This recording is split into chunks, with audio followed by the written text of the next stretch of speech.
Deep in the darkness of space, the small exploration ship Star Wanderer drifted silently between the stars. Inside, John Miller stared at his ship's sensors, his eyes growing wide. The screen showed something that shouldn't be there, a massive structure hidden on a dead planet's surface. "That's impossible," he whispered to himself, guiding his ship closer to the mysterious planet. The structure was old, very old.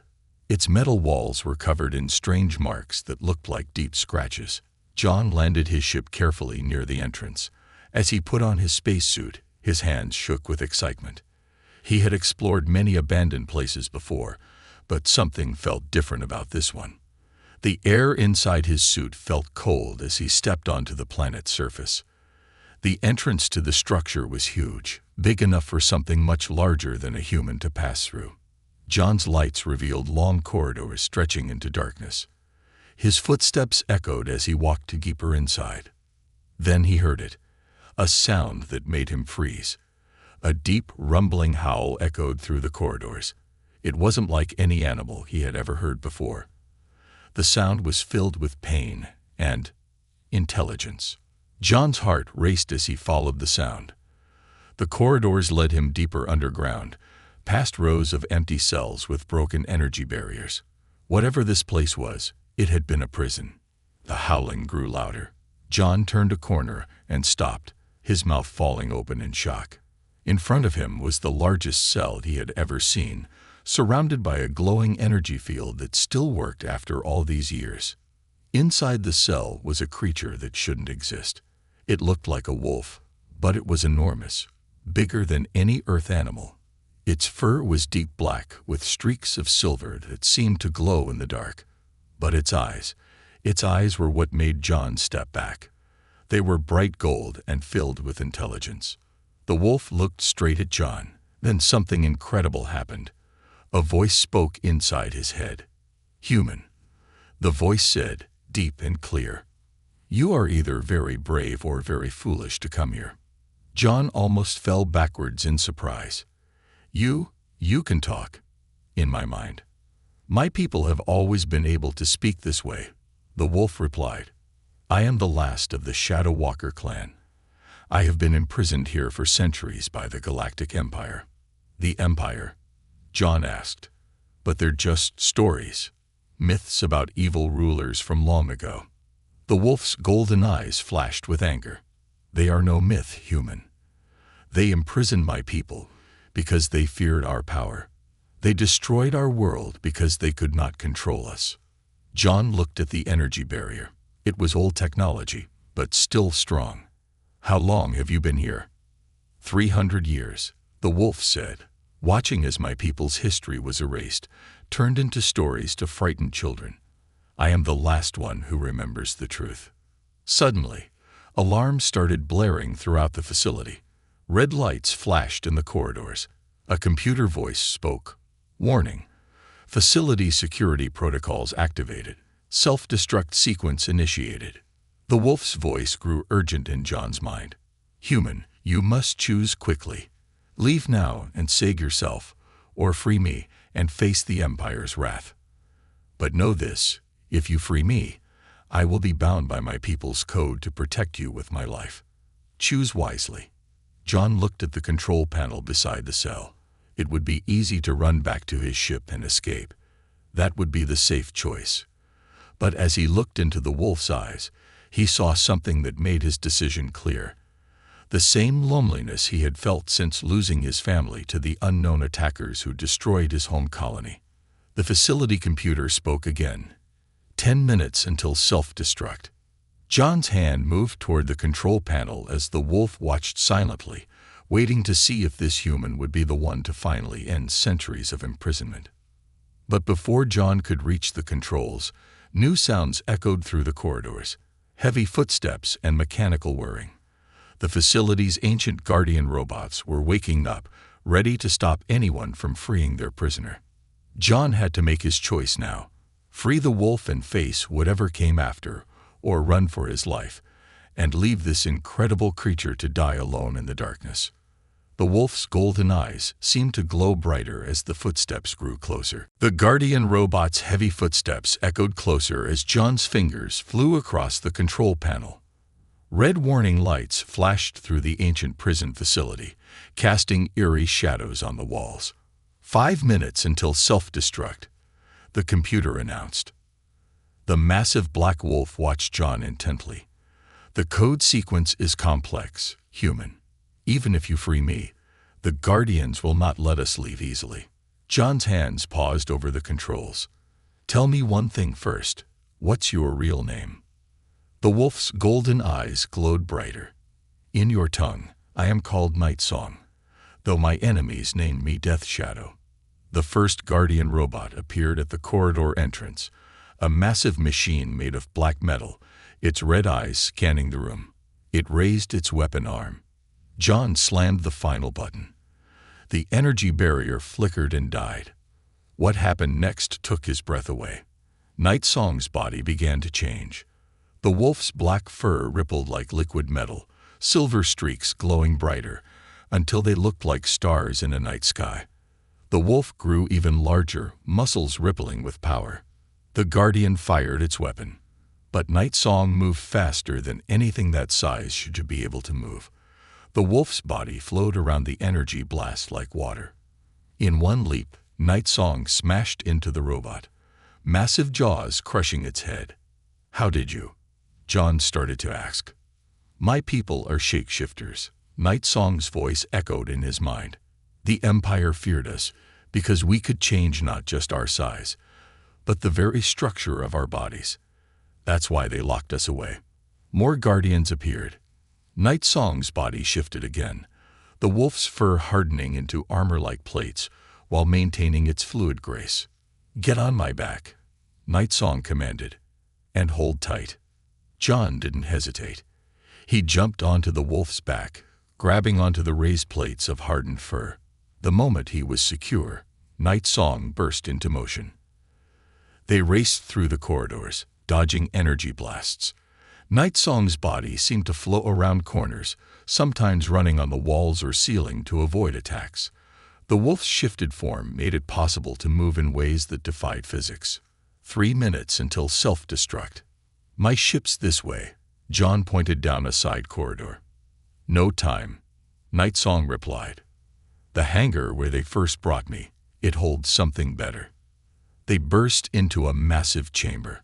There, covered in dust, sat a sleek black spacecraft unlike anything John had ever seen. Its surface seemed to ripple like Night Song's fur.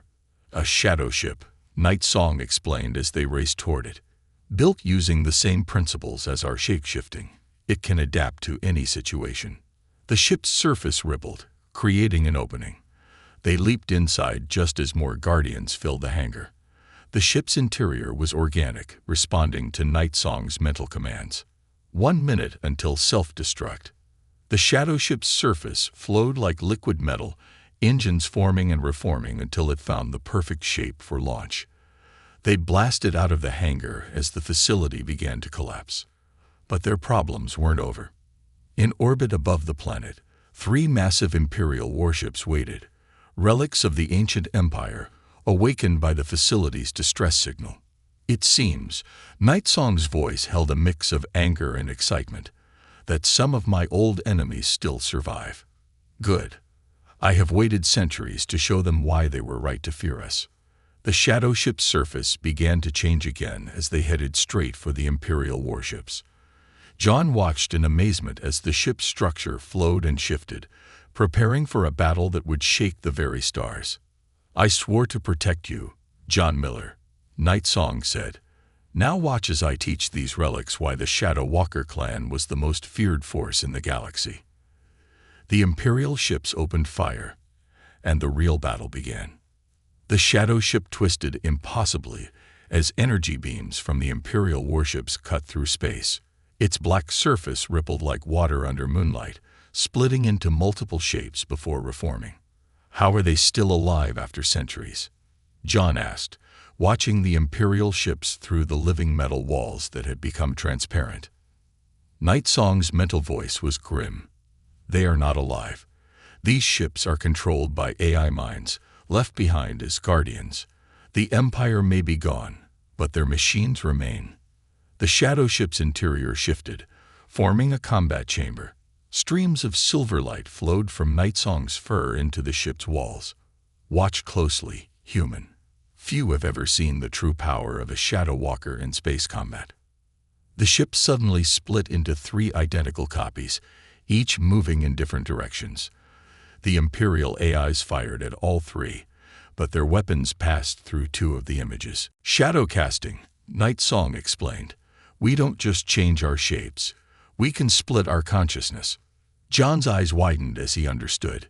You're controlling all 3 ship images at once. Yes, and now watch this. The shadow ship's surface began to sing. There was no other word for it.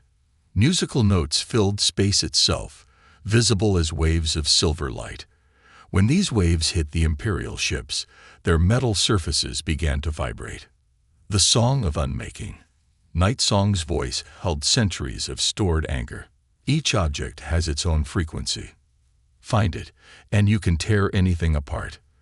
The smallest Imperial ship's hull started cracking, metal peeling away in layers as the song grew louder. But before they could finish it off, the larger ships released swarms of smaller fighters, each one controlled by a copy of the Imperial Eye. Clever machines, Nightsong growled. They've adapted to our old tactics. Time to show them something new. The shadow ship's surface suddenly became a perfect mirror, reflecting the starfield around them. They vanished completely from view, but Nightsong wasn't done. The ship's structure began growing crystalline formations that captured and redirected light in impossible ways. Light-bending crystals, John whispered in awe. Better, Nightsong replied. Watch the fighters. The crystalline formations began projecting false images of stars and space debris. The fighter swarms became confused, their targeting systems unable to distinguish real from false. Several crashed into each other, while others fired at empty space.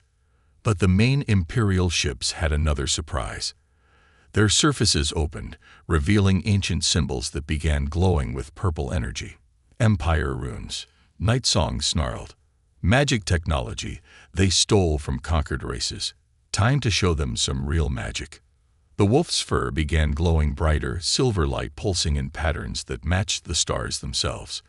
The shadow ship responded, its surface forming intricate designs that spiraled and shifted.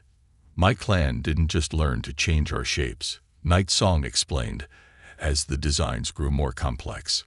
We learned to sing to the stars themselves.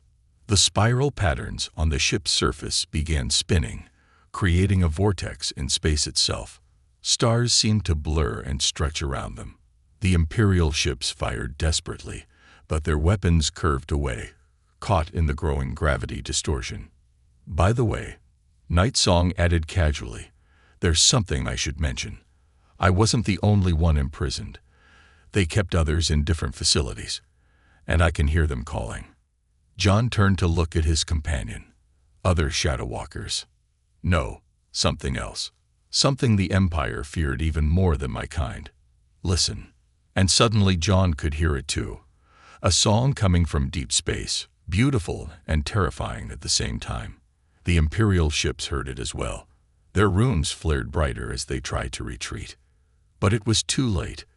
The song grew louder, and a massive shape emerged from the darkness between stars. It looked like a whale made of living crystal, its body trailing stardust. A star singer, Nightsong said with satisfaction. The Empire trapped them in space-time prisons. But now, thanks to our battle's noise, one has broken free. The star singer's song reached a crescendo. Light bent around the Imperial ships as space itself began to fold. The massive crystalline creature was using the gravity of nearby stars like musical instruments, conducting the symphony of destruction. Should we help finish them off? John asked, watching the Imperial ships struggling against the space distortions. No, Nightsong replied. Let the Star Singer have its revenge. We have more important tasks. That facility held records, coordinates of other prisons, and now that one Star Singer is free, It can help us free the others." The shadow ship turned away from the battle, its surface reforming into a sleeker configuration for long-distance travel. Behind them, the Star Singer's cosmic symphony reached its final notes, tearing the Imperial ships apart at the quantum level. "So," John said as they prepared to jump to faster-than-light speed, "how many more prisons are there?" Night Song's mental voice held a mix of anticipation and satisfaction. "Enough to make the galaxy very interesting very soon. Ready for more adventures, human." The shadow ship's surface hummed as it prepared to jump, carrying them toward their next challenge, and more ancient wonders waiting to be freed. The shadow ship glided through the star streams of hyperspace, its surface occasionally flickering with memories of starlight. Inside, John watched as Night Song used the ship's living metal to project a map of the galaxy. There, the wolf's mental voice echoed as red dots appeared across the map. "Each point marks an Empire prison. But this one," a larger dot pulsed with unusual energy. "This is different." Before John could ask why, space itself seemed to shiver. The Star Singer they had freed appeared alongside their ship, its crystalline body now showing patterns that looked like ancient writing. "It's trying to tell us something," Night Song said, the wolf's golden eyes studying the patterns. "The prison we're approaching, it holds Dreamweavers." "What are Dreamweavers?" John asked, noticing how both Night Song and the Star Singer seemed to tremble at the name. "They were the Empire's worst nightmare," Night Song explained. "Beings who could reshape reality by dreaming new possibilities. The Empire couldn't kill them. That would have torn holes in reality itself. So they put them into endless sleep." The shadow ship's walls suddenly rippled with warning. Ahead of them, space was wrong. Colors that shouldn't exist swirled around a massive station that seemed to be both there and not there at the same time. "Reality prison," Night Song growled. "Built to contain dreams themselves." The Star Singer moved ahead, its song changing to something that made John's mind feel stretched. The creature was using its voice to stabilize reality around them. As they approached the station, they saw it wasn't made of metal or any normal material. Its surface was constantly shifting between different possibilities. In one moment a crystal fortress, the next a living garden, then an ocean of floating islands. "The Dreamweaver's unconscious thoughts leak out," Night Song explained. "Even in their sleep, they change everything around them. That's why we need." Perfect timing. Space rippled again as 3 more Star Singers emerged from hyperspace, called by the first one's song. Together, they began to sing in harmony, creating a bubble of stable reality around the shadow ship. "We'll need to move fast," Night Song said as the ship's surface formed into armor designed to resist reality changes. "The Dreamweavers have been sleeping for centuries. Their dreams have grown dark." They docked with the ever-changing station. The moment they stepped inside, John understood what Night Song meant. The corridors kept shifting. One second they were walking on solid ground, the next floating through clouds, then swimming through something that looked like liquid light. "Stay close," Night Song warned. "Your human mind isn't made to handle this many realities at once." They moved deeper into the station, guided by the Star Singer's song that echoed through the structure. Around them, dream stuff leaked from the walls. Memories, hopes, and nightmares made real for brief moments. John saw impossible things. Flowers that bloomed with tiny universes inside their petals, butterflies made of living mathematics, clouds that rained starlight. But he also saw darker visions. Shadows that screamed with the voices of dead worlds, creatures made of twisted time, holes in reality that led to places where physics had gone insane. Finally, they reached the central chamber. Suspended in fields of pure possibility floated the Dreamweavers. They looked like clouds of color and light shaped vaguely like humanoids, their forms constantly shifting between different possibilities of themselves. "How do we wake them?" John asked, his voice echoing strangely in the reality-twisted air. "We don't wake them," Night Song replied. "We join their dream." Before John could protest, Night Song's form began to change. The wolf's body dissolved into streams of silver light that flowed into the nearest Dreamweaver's consciousness. The Star Singer's song reached a new pitch, stabilizing the process. John watched in amazement as reality itself began to bend around the sleeping Dreamweaver. Images flashed through the air. Night Song showing the Dreamweaver memories of imprisonment, of freedom, of the Empire's fall, of new possibilities. Suddenly, the Dreamweaver's cloud-like form pulsed with new colors. Its shape became more defined, more purposeful. It was waking up. But something was wrong. Alarms began blaring throughout the station. Not Empire alarms, but warnings built into reality itself. The Empire knew we might try this. Night Song's voice echoed from within the Dreamweaver's consciousness. They planted nightmares inside their dreams. If we wake them, the nightmares wake too. The station's shifting walls began to crack, showing glimpses of the corrupted dreams behind reality. The Empire's last weapon against those who would free their prisoners. John stood between realities as chaos erupted around him, watching as Night Song fought inside a dream to save beings who could reshape the universe itself, while outside, the Star Singers fought to keep reality from tearing apart. The fate of more than just their mission hung in the balance. The Empire's final nightmare was awakening, and all of reality trembled at what might come next. Reality cracked like breaking glass around the station as the Empire's nightmare weapons awakened. The Dreamweaver that Night Song had partially awakened pulsed with conflicting colors, beautiful swirls of creation fighting against dark, corrupted patterns. John wasn't just seeing these changes, he could feel them in his bones, in his thoughts, in the very fabric of his being. The Star Singer's protective song was the only thing keeping him sane. Inside the dream space, Night Song fought through landscapes of corrupted memories. The wolf's silver-streaked form moved through the Dreamweaver's consciousness, which looked like a universe of shattered mirrors. Each mirror showed a different possibility, a different timeline. John. Night Song's mental voice reached out. The mirrors, they're not just memories. They're paths not taken. The Empire didn't just imprison the Dreamweaver's bodies. They trapped all the futures they could have created. Through their mental link, John watched as Night Song approached a particularly large mirror. In it, they saw something extraordinary, a timeline where the Empire had never existed. But around this mirror, dark tentacles of nightmare stuff writhed, protecting the Empire's greatest fear, a universe without their control. In the physical world, or what passed for physical in this reality-warped space, the Star Singers began a new song. This wasn't their usual melody of space and stars. This was something older, something that existed before music itself. It was the song of possibility, of paths not yet chosen. The Dreamweaver responded to the song. Its cloud-like form began to take on a more defined shape, becoming something that looked like a being made of living possibility.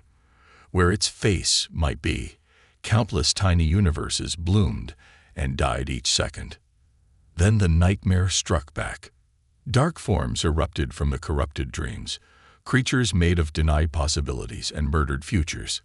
They looked like shadows given three-dimensional form, each one wearing the face of someone whose future the Empire had stolen. But they had made one crucial mistake. John. Night Song called out. The nightmares. They're made of lost futures. And what is a shadow walker's power? John's eyes widened as he understood. You don't just shape-shift your body. You move between shadows, between possibilities. Exactly. And in a place made of possibilities. Night Song's form suddenly expanded, the wolf's body becoming something that existed in multiple possibilities at once. Silver light streaked through shadow forms as Night Song moved not just through space, but through potential futures. The Dreamweaver seemed to understand what was happening. It reached out with streams of pure creativity, weaving them around Night Song's multi-dimensional form. Together, they began reshaping the corrupted dreams. John watched in awe as reality itself was rewritten around them. The nightmare creatures weren't being destroyed. They were being transformed. Each shadow form became a window into a new possibility, a future that could still be saved.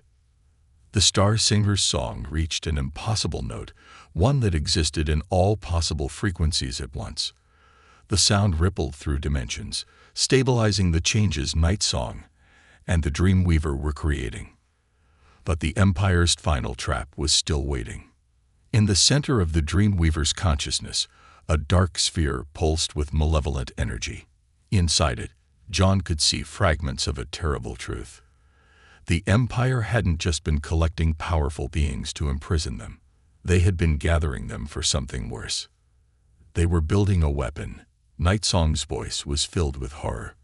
They wanted to use the Dreamweaver's power, the Star Singer's songs, the Shadow Walker's ability to move through possibilities.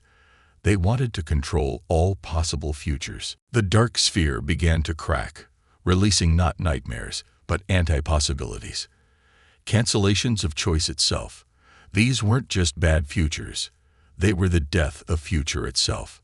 The Dreamweaver's form flickered as it fought against its programming. The Star Singer's song faltered for the first time. Even Night Song's multiple forms began to collapse into a single possibility. Then John did something either very brave or very stupid. He stepped forward, out of the Star Singer's protective field, and reached out to touch the Dreamweaver's swirling form. "You don't just create futures," he said, his voice somehow carrying through the chaos of uncreated possibilities. "You dream them. And I have a dream to share." As anti-possibilities swirled around them, John shared his dream, not of grand futures or cosmic powers, but of something simpler. He dreamed of freedom, of choices, of the simple possibility of being able to choose one's own path. The Dreamweaver's form pulsed with new light. Night Song's silver streaks began to glow brighter. The Star Singer's song found its harmony again. Together, they faced the Empire's final weapon, a battle not just for their lives, but for the very right to have a future at all. Time itself held its breath as John's simple dream of freedom collided with the Empire's anti-possibilities. The Dreamweaver's form began to change, absorbing John's vision. Instead of swirling chaos, it now looked like a constellation of hopes, each point of light a different choice, a different chance at freedom. Night Song's voice echoed across dimensions. "John, your dream. It's becoming a template." The Star Singers understood too. Their song shifted, no longer just holding reality together, but weaving John's dream of freedom into their melody. The sound was beautiful and terrible at once, the music of revolution written in starlight and possibility. But the Empire's weapon wasn't finished. The dark sphere cracked further, revealing its true form, a probability engine. This was the Empire's masterpiece, a machine designed to calculate and eliminate all futures except the one they chose. The engine looked like a black hole made of clockwork, its gears turning through dimensions that shouldn't exist. Each turn erased another possible future, crushing it down into the single line of time the Empire had designed. "No wonder they imprisoned us all," Night Song snarled, the wolf's multiple forms rippling with anger.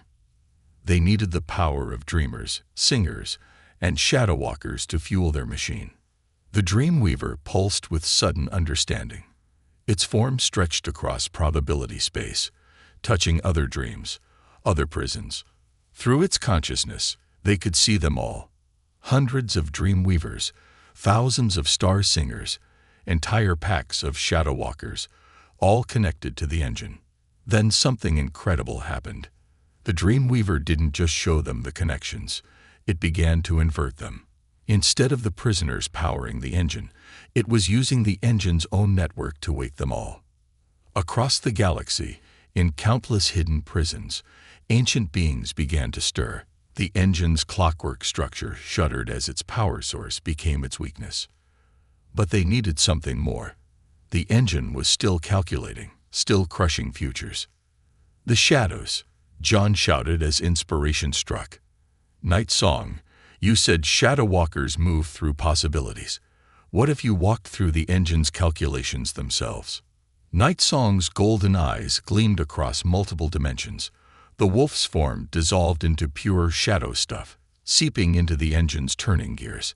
But this time, instead of shifting between possibilities, Night Song became the spaces between calculations. The engine's perfect mathematical certainty began to falter as shadow substance gummed up its works. Each gear that turned now had to push through spaces that couldn't be calculated, choices that couldn't be predicted. The star singers seized their chance. Their song changed again, becoming what could only be described as anti-mathematics, not chaos, but a different kind of order. One based not on rigid calculation, but on the endless creativity of life itself. The Dreamweaver added its power, transforming the engine's rigid futures into dreams of possibility. Where the engine tried to force a single path, the Dreamweaver created thousands. Then came the breakthrough. Deep in the engine's core, Night Song found something unexpected. A quantum crystal, smaller than an atom but containing the original template of all possible futures. The Empire had used it as their baseline, the starting point from which they would force their chosen future. John, Night Song called across dimensions. Remember how you touched the Dreamweaver's consciousness? I need you to do something similar. But this time, you'll be touching the seed of all possibility itself. It was insane, impossible. Touching a quantum crystal with his bare consciousness should destroy John's mind instantly. But he reached out anyway. The moment he touched the crystal, John understood everything. He saw all futures at once. Every choice, every possibility, every dream that could ever be. The knowledge should have burned his mind to ash. Instead, he had one simple thought. Everyone deserves to choose. The crystal resonated with his thought. Night Song's shadow substance carried it through the engine structure. The star singers sang it across space and time. The Dreamweaver dreamed it into reality. The probability engine shattered. But as its pieces fell across dimensions, something else was happening. All those futures it had calculated, all those possibilities it had prepared to destroy, they didn't just return to potential. They began to merge. The crystal, Night Song called out in awe. It's not destroying futures anymore, it's weaving them together. Reality itself began to shift as countless possibilities found new ways to coexist, not as separate timelines, but as choices, real, meaningful choices that could shape what was to come. The Dreamweaver's form stabilized into something new, a being made not just of possibilities, but of the spaces between them, the moments of choice themselves. But even as they witnessed this miracle of recreation, a new threat emerged. The Empire had left one final failsafe. If their engine couldn't control the future, it would try to end all futures at once. As reality reformed around them, they had minutes to prevent the ultimate destruction of not just their universe, but all possible universes. The Empire's failsafe bloomed like a dark flower across dimensions, a cascade of anti-existence that would erase not just what was, but what could ever be. Time itself began to unravel at the edges as the universe prepared for its final moment. But what the Empire never understood was this: endings are just another kind of beginning. Look, Night Song's voice echoed across probability space. The freed Dreamweavers, they're not running. Across the galaxy, in every broken prison, Dreamweavers were turning their infinite creativity toward a single purpose. Instead of fighting the end of all things, they began to dream about what came after endings. The star singers understood first. Their song changed to something impossible. The music of post-existence, harmonies that could survive even the death of reality itself. They weren't trying to stop the end. They were planning for what came next. Night Song's shadow form rippled with sudden comprehension. John, remember how I told you shadow walkers move through possibilities? There's one shadow we never thought to walk through. The shadow of the universe itself. The quantum crystal in John's consciousness pulsed with new energy. He could see it now. Existence itself was just another kind of possibility, and non-existence was its shadow. The freed shadow walkers across space understood their role. Their forms melted into living darkness, becoming the shadow that all of reality would cast as it ended. But shadows aren't nothing. There's something else, something new. Then the dream weaver that had first awakened showed them something extraordinary. In its swirling form, they could see not just dreams of what might be, but dreams of what might be after what might be.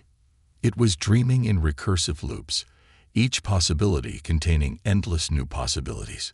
It's not about stopping the end, John said, understanding flowing through him from the quantum crystal. It's about becoming the beginning. Everything happened at once. The Star Singer's song reached a frequency that existed outside of existence itself. The Shadow Walkers became a darkness that could hold light. The Dream Weavers dreamed dreams that no universe had ever dreamed before. And at the center of it all, John held the quantum crystal of all possibilities, not fighting the end, but offering it a choice.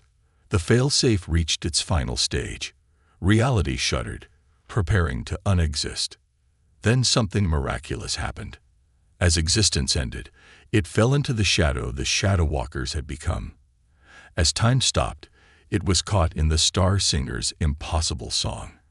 As possibility itself died, it was reborn in the Dream Weaver's recursive dreams. And through it all, one simple human thought echoed. Everyone deserves to choose. The universe ended and began again. But this time, it was different.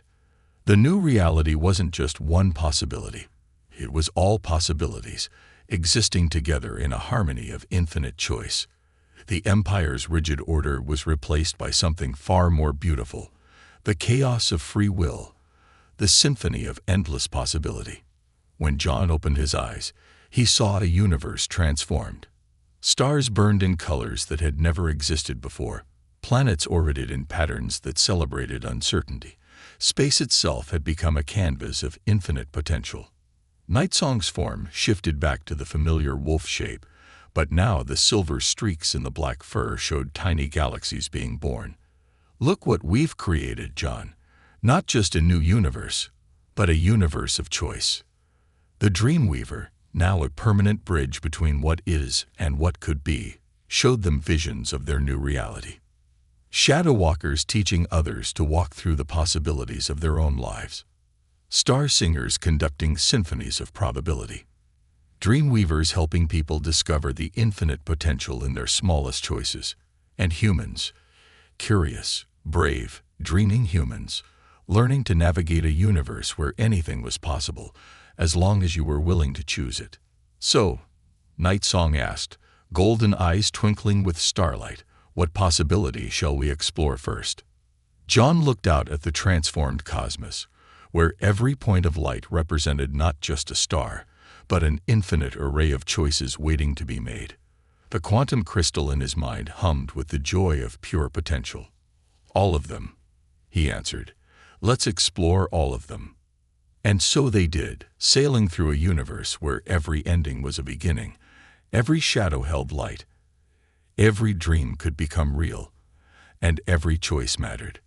A universe that proved that the most powerful force isn't control, but the freedom to choose one's own path through the infinite sea of possibility.